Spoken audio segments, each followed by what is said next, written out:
The Atlanta Braves start a 3-game series against the Dodgers tonight in Dodger Stadium, and here's why this feels more important than a normal May matchup.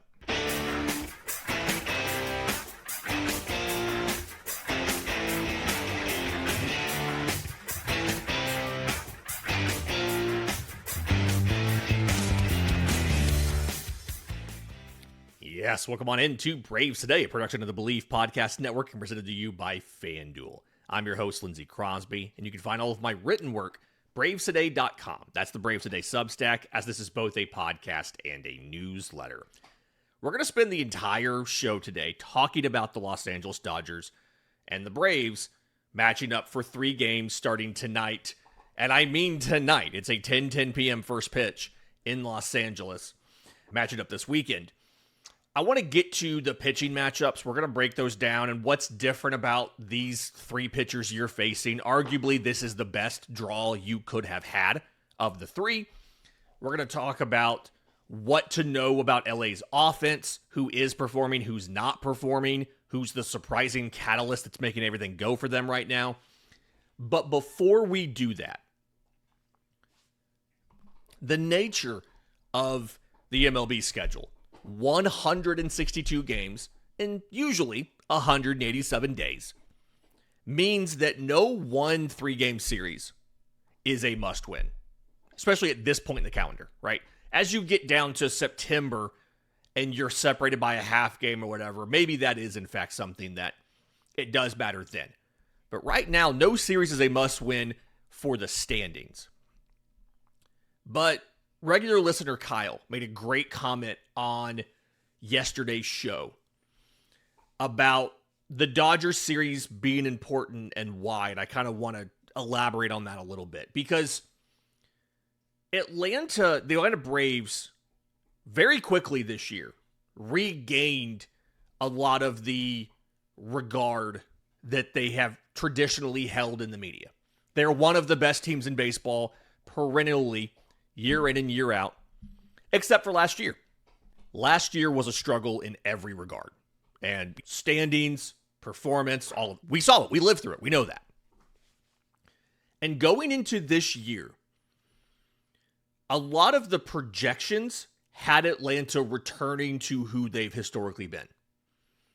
And a lot of the individual sentiment, especially among the more cynical members of the Braves fan base, did not match those projections. But even among like national media and things, it was all, the Braves are really talented. But, and there was always a but in there. Sometimes the but was injuries. Sometimes the but was the offense. And sometimes it was just the performance of the team as a whole. Right? They're really talented. It's most of the same roster that we saw that won a bunch of division titles. But can they rediscover what they lost last year? And with this hot start that the Braves have made, they're 26-12. They're in first place by 8.5 games. I talked about this yesterday. It's the largest lead of any division in baseball. Easily. Largest lead of any division. They have regained a lot of that common regard that they held as one of the best teams in baseball. When you look at who Braves Today sponsor FanDuel has winning the division, winning the league, winning the World Series, Atlanta is right up there. Atlanta is number 2 in winning the National League pennant at plus 550 in the odds. Atlanta is 3rd in winning the World Series at plus 1200. They are regarded by sports books, by the media, by all of that, as being one of the better teams in baseball now. They're back to where we can argue they should be considered. But there's still a significant jump to get to where the Dodgers are. In those same NL pennant odds, the Dodgers, like again, Braves are at plus 550. The Dodgers are at minus 105. You have to lay $105 to win 100. Whereas on the Braves, you lay 100, you win 550. For the World Series, the Dodgers are at plus 185. The Braves are at plus 1200. In the mind of the media and, the power rankings and gamblers and everybody else.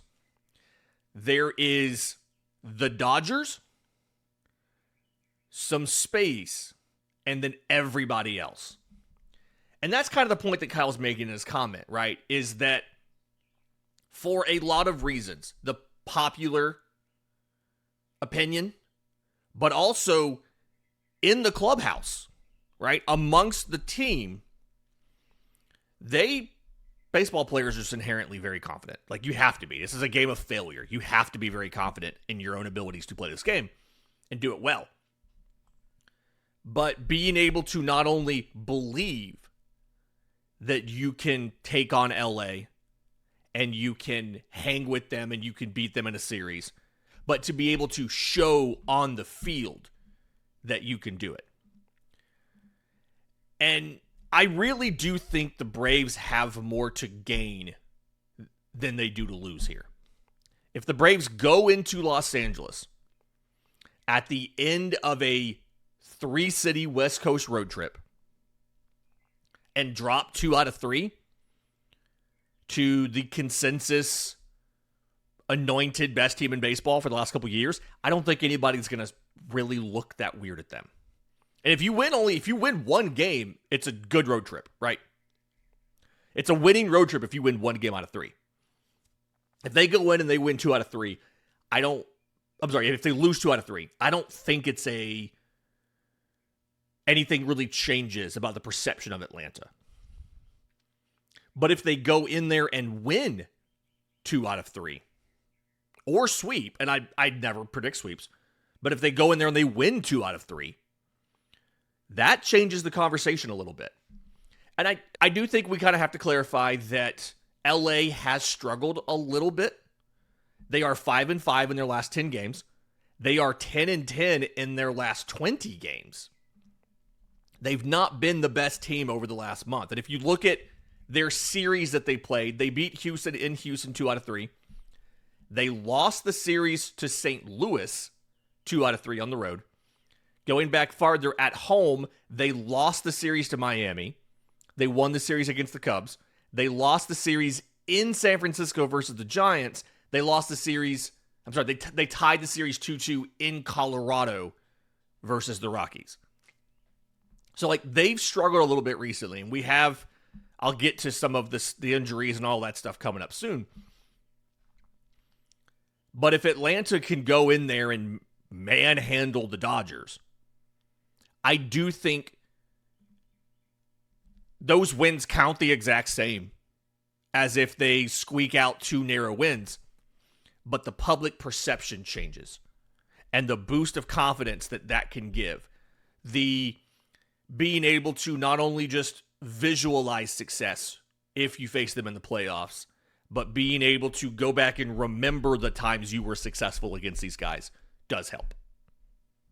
And when you go look at who they are as an offense, as a pitching staff, they're still pretty good. They've scored 196 runs this year, which is 5th in baseball. And they're doing this currently with multiple guys on the injured list. On the position player side, Mookie Betts still has that strained oblique. He's been out for about a month now. He suffered it, I think it was April 4th, maybe. Tommy Edman still working his way back from offseason ankle surgery. Kike Hernandez still working his way back from offseason elbow surgery.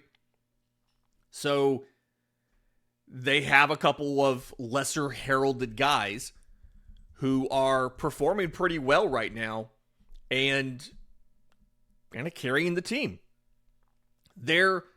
Miguel Rojas, the 37-year-old middle infielder, is on the roster, but their most commonly deployed middle infield is Hyeseong Kim at shortstop and youngster Alex Freeland at second base.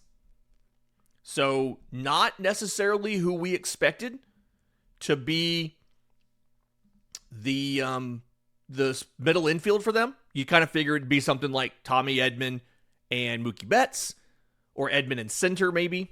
But nope, that's what they're doing. And Hyeseong Kim, he's just hitting .314 with an 800 OPS.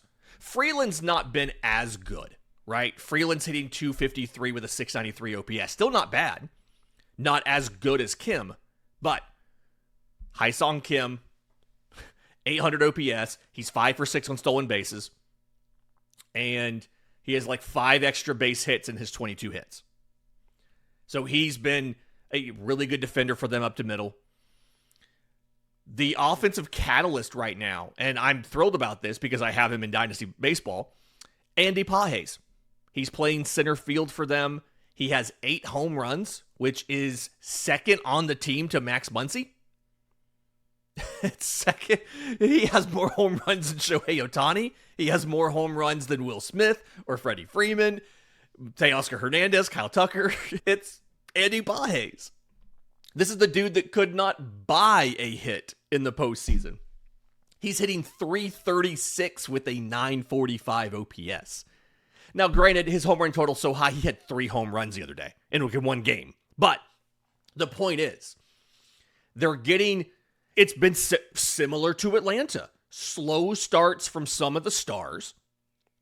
Will Smith's batting 269, which is not bad, but for him, that's low. Freddie Freeman's batting 279, which is not bad, but for him, that's low. Only 3 home runs.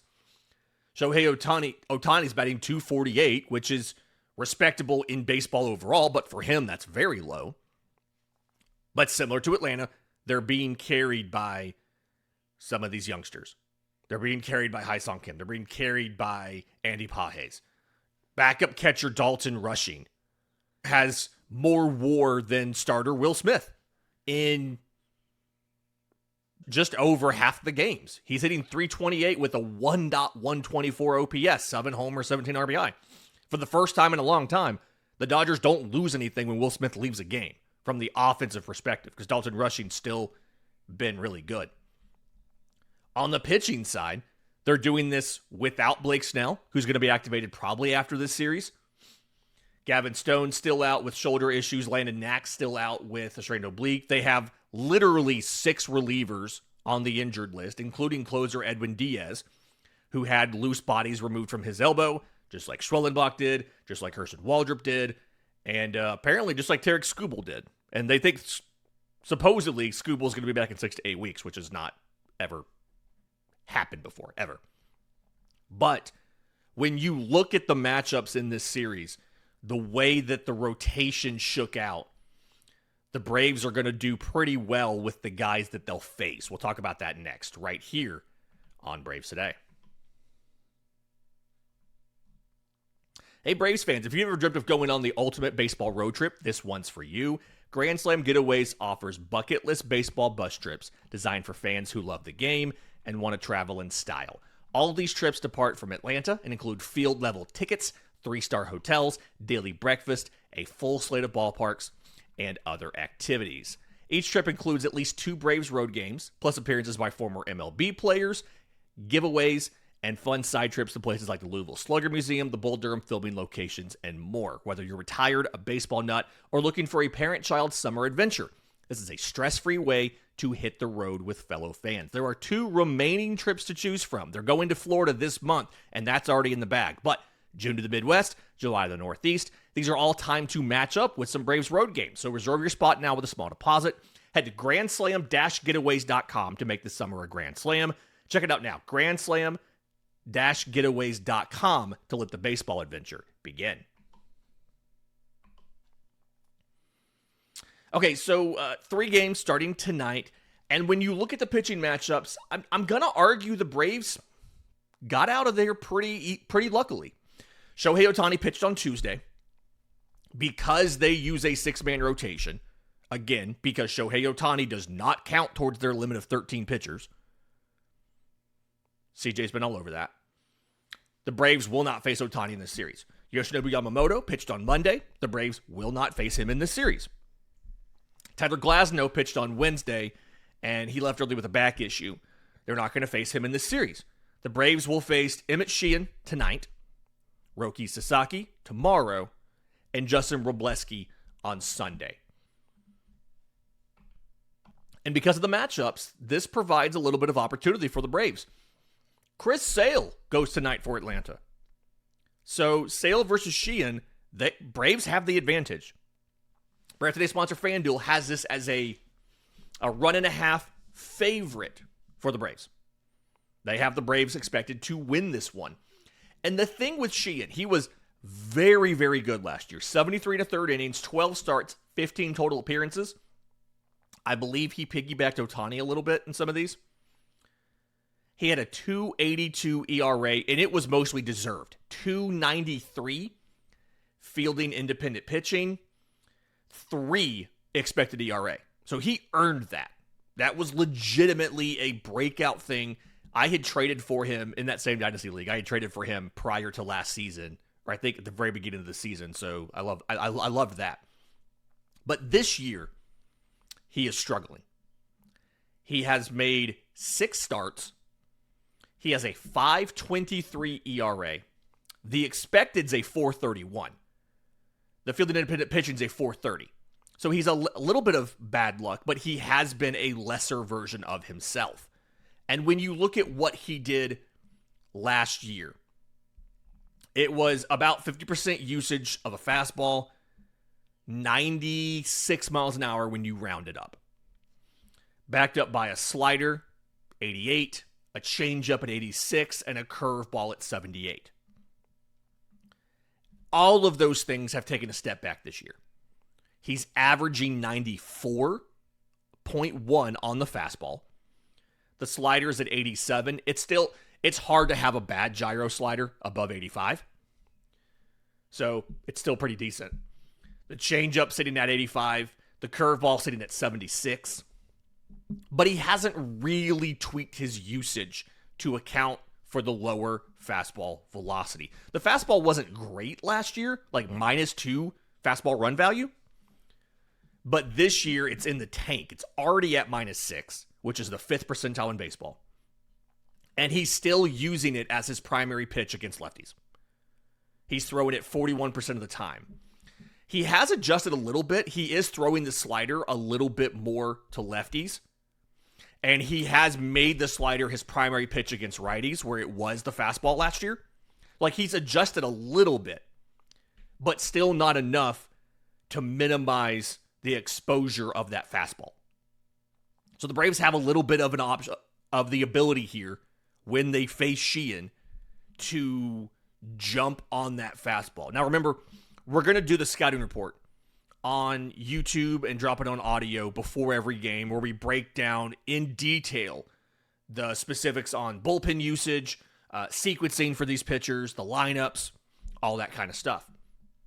But this is absolutely a game where Atlanta has the advantage going in because of the pitching matchup. Chris Sale has just, obviously, he is very good. His 2 times against LA as a member of the Braves, in 24, it was back in September. He went 6 innings. This is at home, so in Truist. 6 innings, 1 run on 5 hits, 2 walks, 6 strikeouts. He faced them last year in April. It was during that season opening stretch, that 0-7 stretch, where he was not the same guy early, and he had to fix the delivery issues. That, remember that Schwellenbach and Grant Holmes grabbed the tablet in the bullpen and figured out what was wrong with them. He was in that stretch. He still gave Atlanta 5 innings, 3 runs on 4 hits, no walks, 5 strikeouts. He did get taken deep. And so when you look at this whole thing and you look at how this shakes out, Atlanta has the advantage. Chris Sale's not allowed more than 1 run in a game in his last 4 times out. It was April 6th was the last time he allowed more than 1 run in a game, and he went 6 innings, 7 innings, 6 innings, 7 innings with 33 strikeouts to 7 walks. It's a little ridiculous. Sheehan, on the flip side, has been weirdly inconsistent. Last time out, he allowed 4 runs and 4 2/3 to the Cardinals, but he also had no walks and 8 punchies.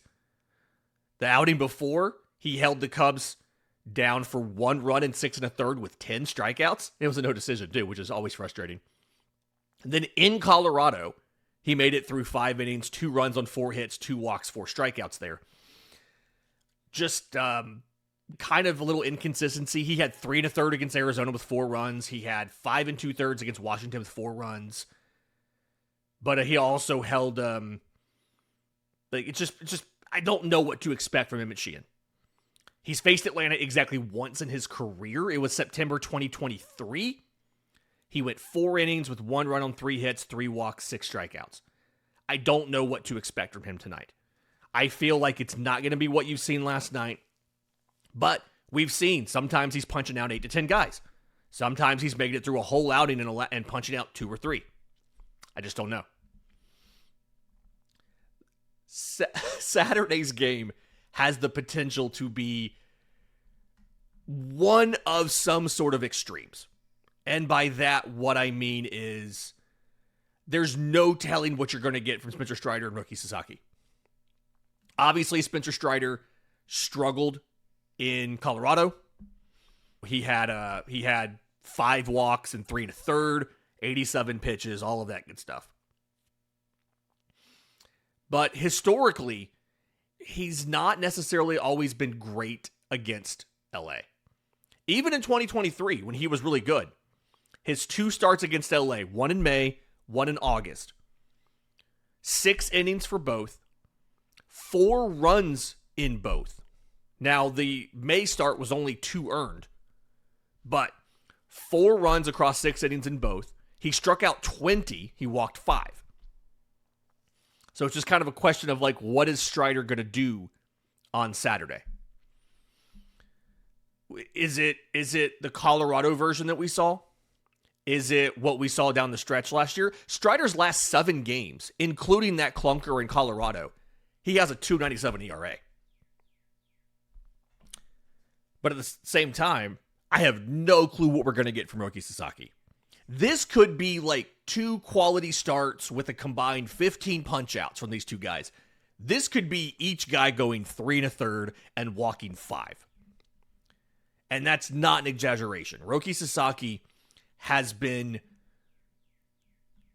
very inconsistent this year. His most recent start in St. Louis was a quality one. 3 runs in 6 innings, 2 walks, 4 strikeouts. He had a no-walk, 6 strikeout appearance in Texas, but he's also had games where he walked 5. And when you look at under the hood in his stuff, he has a 5.97 ERA. It's earned. Expected ERA of 5.76. His fastball velocity, he's pumping 97. But 4-seam splitter, slider, it doesn't really feel like he knows where any of these pitches are going. His walk rate's over 11%. His strikeout rate's below 20%.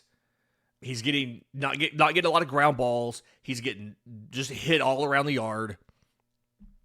The talent's there. We saw him step into a relief role last year in the playoffs and look really good. But I just don't know what to expect. He faced Atlanta last May. 5 innings, 3 runs, 6 hits, 2 walks, 4 strikeouts. But I don't know what to expect on Saturday. This is the wild card to me. I feel like based on the matchups, Atlanta should be favored on Friday. Saturday is a complete toss-up. I want to believe Strider's going to be back. He's going to be the Strider that we know and love. But we don't know that. And I think that's the hard part here, is we don't know what version of Strider we're going to get. You look at Sunday, this is a really, really interesting matchup. Bryce Elder versus Justin Wrobleski. And Justin Wrobleski's a really confusing pitcher. He made 2 starts last year, 24 total appearances, because he was doing a lot of piggybacking of starters last year. Struck out 76 in 66 2/3 innings. And so, healthy strikeout rate of 27.1%. Okay, yeah. This year, 10.5% strikeout rate. But he has a 1.25 ERA.